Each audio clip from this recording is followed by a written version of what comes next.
Video সামনে আসার পর ছুটিতে বিএফআইইউ প্রধান।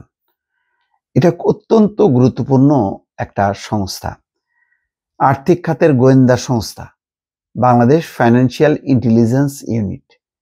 তার প্রধান এএফএম শাহিনুল ইসলামকে ছুটিতে রাখা হয়েছে বলে জানিয়েছেন বাংলাদেশ ব্যাংকের এক শীর্ষ কর্মকর্তা। তার বিষয়ে তদন্ত শুরু হওয়ার তথ্য দিয়েছেন তারা, অর্থাৎ তদন্তের স্বার্থে তাকে এখন ছুটিতে পাঠানো হয়েছে। সেটা কি? সেটা হচ্ছে ওই এনায়েতুল্লাহ, যে পরিবহন মাফিয়া, তার 102 কোটি বা 3 কোটি টাকা এটা ফ্রিজ করছিল, যে এই টাকা লেনদেন করা যাবে না। সেইটা মানে হঠাৎ করে প্রায় 20 কোটি টাকা, 19 কোটি টাকা মতন সেটা তুলে নিছে। পরে এই শাহিনুল ইসলাম বলতেছে যে ব্যবসা বাণিজ্যের স্বার্থে এটা করা যায়, তো তাহলে ফ্রিজ করা হলো কেন?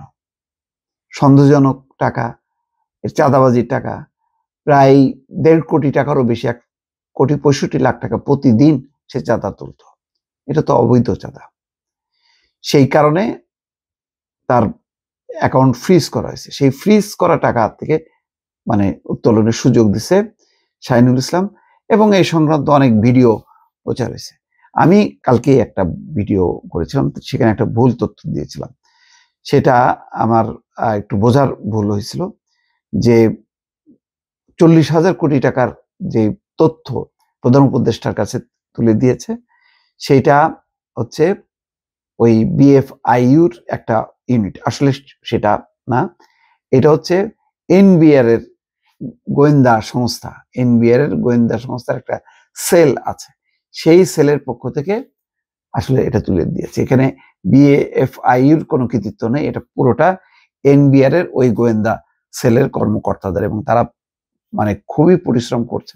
আমি যতটুকু জানতে পেরেছি, তারা এই সরকারি সময়সীমা অল্প কয়েকটা দিন পায়, সেই সময়ের মধ্যে যে স্বাধীনভাবে তদন্ত করছে, এবং তাদেরকে তদন্তে কেউ সহায়তা করছে না, কারণ প্রশাসনের সর্বস্তরে আছে হচ্ছে আগের আমলের লোকজন। ফলে তারা স্বাধীনভাবে অত্যন্ত পরিশ্রম করে 40,000 কোটি টাকা আর তথ্য প্রধান উপদেষ্টার হাতে তুলে দিয়েছেন, এবং বলছে যে এটা টিপ অফ আইসবার্গ, মানে এটা শুরুতেই তারা এটা পাইছে, আরো যখন অনুসন্ধান করবে আরো পাবে।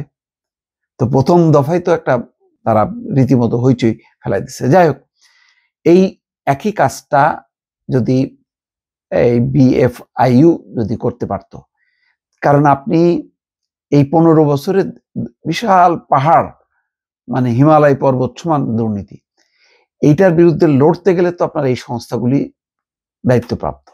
এখন তারা যদি সেখানে আপোষ করে, তারা যদি শৈথিল্য প্রদর্শন করে, তাহলে আপনি মানে পারবেন?